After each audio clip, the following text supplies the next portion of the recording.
Martín Ortiz desde La Moneda. Sí, Julieta, ¿cómo estás? Buenas tardes. No vine precisamente a celebrar el cumpleaños del presidente Sebastián Piñera, que justo hoy está de cumpleaños, sino que vine a saber qué es lo que pasa con el cuarto retiro. Pues bien, si ayer estábamos en el Congreso y dimos algunas pistas de lo que podría pasar de esta demora en la conversación para que el proyecto finalmente se votase lunes o martes de la próxima semana, y aludíamos que era un juego estratégico y un juego político. Pues bien, el gobierno respondió y le dio discusión inmediata al cuarto retiro de los fondos de pensiones. ¿Qué es esto en palabras simples? Es que se acotan los días, existe un máximo de 6 días para que el proyecto quede listo en ambas cámaras. Y eso da a entender que el proyecto del retiro de los fondos de pensiones, este cuarto retiro, tendría solamente 2 días para que se vote en la Cámara de Diputados. Pero ahí también habían varias polémicas que las vamos a empezar a detallar a continuación, pues esto no es así de simple. Porque una vez cuando terminó la comisión mixta ayer en la tarde de los diputados y también de los senadores, se llegó al acuerdo que el informe iba a estar listo el viernes para que lo revisaran también los parlamentarios, y si alguien tenía una duda, se tenía hasta el sábado, y después de ese día el informe se despachaba para que estuviese listo en la Cámara.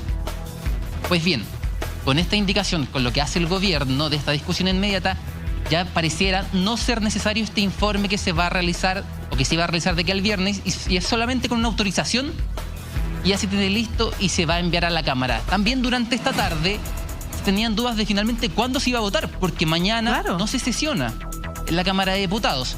Entonces era como, bueno, si no es mañana, ¿cuándo va a ser? Y ahí hay otro punto.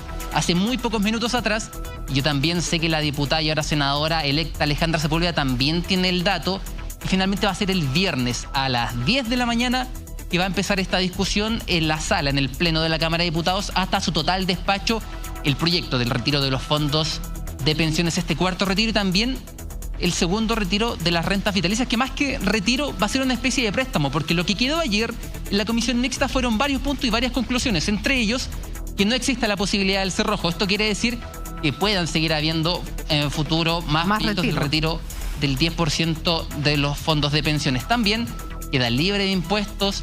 También esta figura de las rentas vitalicias, que el que generaba más polémica, finalmente no van a ser las aseguradoras las que van a sacar el dinero, sino que va a ser el fisco que va a prestarle el dinero a la gente que necesita estas rentas vitalicias, y ellos las van a empezar a pagar desde enero del 2023 con un 5% mensual de lo que vayan recibiendo de cada mes en estas rentas vitalicias. Eso quedó zanjado, pero lo que pasó después, lo que estamos conversando ahora, de esta indicación, de esta urgencia que le da el gobierno, parece descuadrar absolutamente todo lo que pasaba en la Cámara de Diputados, y también por un punto bastante particular y que también lo conversamos ayer, y es la falta de algunos diputados y diputadas. Porque la idea de que el proyecto se votase la próxima semana, tanto el lunes o martes, era que estos parlamentarios pudiesen llegar de sus permisos que tenían en el Congreso. Hay unos, por ejemplo, el caso de Claudia Mix, el próximo 4 de diciembre, si la memoria no me falla, ella podría volver nuevamente al Congreso, o se le termina su permiso, entonces el próximo lunes o martes hubiese estado habilitada para votar. Pero con esta idea de que el proyecto se vota este viernes a las 10 de la mañana hasta su total despacho, pareciera ser que las aguas están un poco más, ¿cómo puedo decirlo? Complejas, turbulentas. Peligrando el cuarto retiro, en palabras simples. Absolutamente, me gustaría en palabras saber. simples, el cuarto retiro está complicado. Y ojo, para terminar y para pasar al estudio, Julita, de hecho fue el diputado Marcos Ilavaca, que también era presidente de la Comisión de Constitución en la Cámara de Diputados, que dijo que lo más probable es que este proyecto no se apruebe, o más bien se ve muy complicado su avance hacia el Senado. Diputada Alejandra Sepúlveda, ¿cómo tomaron ustedes esta movida estratégica que hace el gobierno de ponerle discusión inmediata al cuarto retiro? Mira, Julia, primero que bueno el reporte, ¿no? Súper bueno, todas las noticias, pero vamos a dar alguna otra para poder tener un poco más de esperanza, ¿no? Decir primero que no es primera vez que el gobierno hace esto. La vez anterior con el tercer retiro también lo hizo, y bueno, igual se ganó, ¿no es cierto?, por 94 votos. Pero lo segundo es que efectivamente era solo un certificado, pero se va a emitir también un informe. O sea, no solo el certificado, era importante el informe porque hoy día hay, yo diría, cosas que son distintas, lo que pasa con renta vitalicia, el cuarto retiro en términos de la fecha, etcétera. O sea, era importante además el informe que se pueda dar a través, ¿no es cierto?, de la Secretaría de la Comisión de Constitución del Senado. El informe va a estar completo. Lo segundo es que efectivamente va a ser el día viernes la sesión a partir de las 10 hasta las 12:30. Hasta las 12:30, recordar que esta es una comisión mixta, por lo tanto no se vota, Julia, separadamente. Es un solo acto de votación. Entonces no puede estar separado rentas vitalicias, de cuarto retiro, de enfermedades catastróficas, no. Se hace la comisión mixta es una sola votación. Perfecto. Es una sola votación. Ahora, en relación a los diputados, ¿no es cierto?, que no están y diputadas, llegan mañana.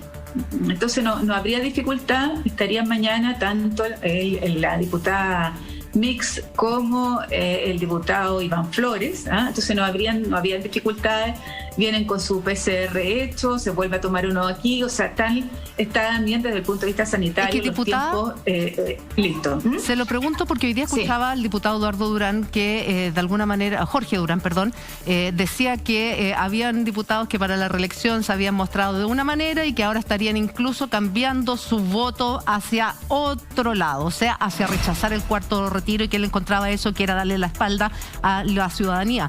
Usted, por lo que ha estado ahí, por lo que ha podido conversar con sus compañeros, ya pasaron las votaciones, ya los que fueron electos ya están asegurados en el fondo. ¿Se está dando esa vuelta de chaqueta? ¿Hay agua en la piscina para este cuarto retiro en la Cámara de Diputados? Mira, primero eso sería una inconsistencia tremenda, ¿no? Sería una yo diría, vuelta de chaqueta, pero tiene que ser con una falta de convicción absoluta de lo que hicieron y de lo que tienen que hacer hoy día.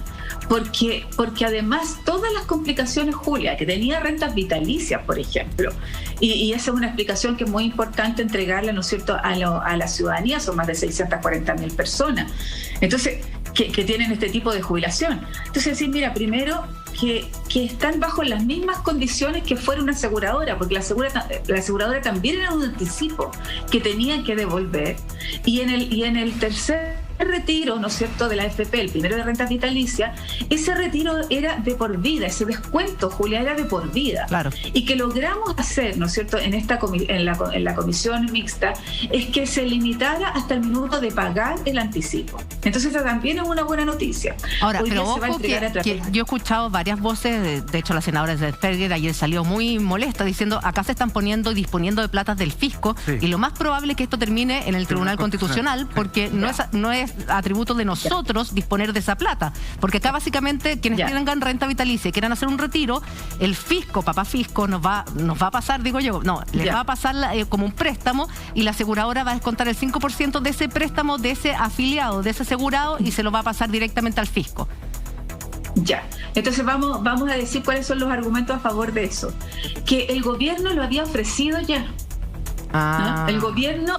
Sí, es que esas son las cosas que no se saben porque no salen y no estuvo en la discusión. El gobierno ya había ofrecido este tipo de solución, lo había ofrecido, ¿no es cierto?, la Comisión de Constitución en el segundo retiro. Lo que dijimos, bueno, entonces armemos una mesa de trabajo para poder, porque lo había ofrecido a través del Banco del Estado, lo había ofrecido a través de la tesorería, pero buscar una fórmula. Pedimos una comisión de trabajo cuando precisamente estaba el diputado Walker como presidente de la comisión. Eso no se concretó, no se concretó. Por eso que esperamos del segundo al tercer retiro para renta vitalicia, pero es una propuesta que existía. Y es muy parecido a lo que ocurrió, ¿no es cierto?, en este préstamo de clase media, ¿no? No sé si te recuerdas, este préstamo de clase media en pandemia. Bueno, es como muy parecido, es homologar a lo que estaba ocurriendo con ese instrumento que se creó en pandemia. Entonces ese es el sentido y lo más importante, como la Comisión para el Mercado Financiero plantea en su minuto, ¿no?, que este retiro tiene que ser, o este pago del anticipo, del primer anticipo, de por vida, y nosotros dijimos no hasta que el minuto, ¿no es cierto?, que se pague la deuda completa, claro, de este anticipo. Entonces lo que hemos tratado de hacer en renta vitalicia, ¿no es cierto?, es poder buscar todas aquellas alternativas en donde los diputados que quisieron votar en contra y votaron en contra, como los senadores, resguardando a las aseguradoras. Hoy día no se toca ni un pelo a las aseguradoras, ni un pelo a la aseguradora. Entonces no se complica con los tratados internacionales, ni que esto se piense que es una expropiación, etcétera. Pero desde el punto de vista del asegurado, sería prácticamente lo mismo que retirar de las aseguradoras.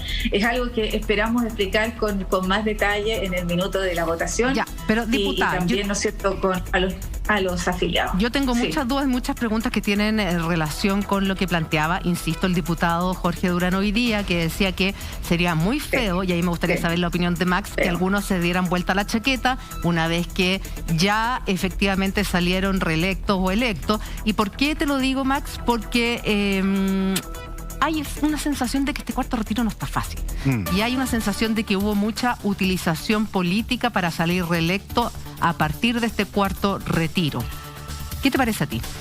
O sea, coincido con tu apreciación. Yo creo que efectivamente hubo candidaturas que se apoyaron en la discusión del cuarto retiro para generar ciertas expectativas en su electorado y asegurar su reelección. Eso yo creo que fue así.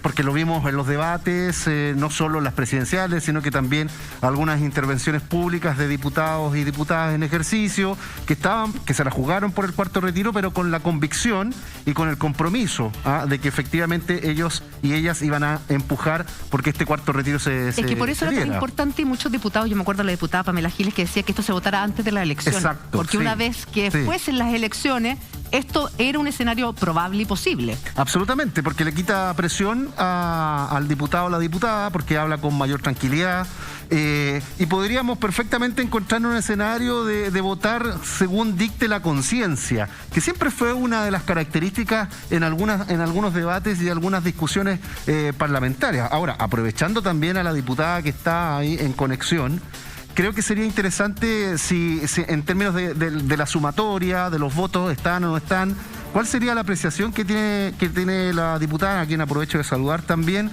Si con su olfato, su conocimiento, porque ya usted tiene un largo historial de discusión de los retiros. Yendo al tema de la votación en específico, diputada, sobre todo atendiendo a la gente que nos está viendo, desde su conocimiento, ¿usted cree que se lograrán los votos para que en esta oportunidad nuevamente el cuarto retiro sea una posibilidad para miles de chilenos y chilenas que lo están esperando con bastante preocupación? Mira, yo creo que en la Cámara de Diputados deberían estar los votos. Deberían estar los votos. La mayoría de los diputados que no están van a volver, van a estar el día viernes. Y yo creo que en la Cámara de Diputados están. Ahora, en el Senado yo creo que hay complicaciones. Eso es más difícil. Ahí perdimos por un voto, Pero además hoy día hemos sacado de la discusión a las aseguradoras. Entonces no está el contrapunto, ¿no? El contrapunto que yo diría que era el que más ruido se hizo y donde más se complicó la mixta también, que era el tema de las rentas vitalicias. Recordar, ¿no es cierto?, que la mayoría de los senadores planteaba que renta vitalicia era ilegal, que etcétera, etcétera. Bueno, con la propuesta que se hizo, que hay que explicarla muy bien, sobre todo en la sala y a los propios jubilados de renta vitalicia, esto es muy parecido a retirar a través de la aseguradora, pero es a través del fisco, ¿no es cierto?, del presupuesto que tenemos, pero además es una propuesta que originalmente le entregó el gobierno. Entonces no es algo que estemos inventando, lo entregó el gobierno y precisamente con un instrumento como el Banco Estado, homologando a lo que yo llamaba este préstamo de clase media. Está igual complejo en el Senado, pero yo espero además que sean coherentes con lo que hicieron en las votaciones anteriores, porque es impresentable, ¿no es cierto?, que un diputado se dé vuelta a la chaqueta. O sea, uno esperaría eso por diputado. Bueno, esto ocurre, pero bueno, pero esta es una inconsistencia personal, política tremenda, si es que eso ocurriera, ¿no? Y además, igual existe el castigo en la presidencia de la República, ¿no? Igual existe el castigo en la presidencia, no es directo, pero sí un castigo indirecto. Ahora yo creo que desde los senadores existen por lo menos los argumentos.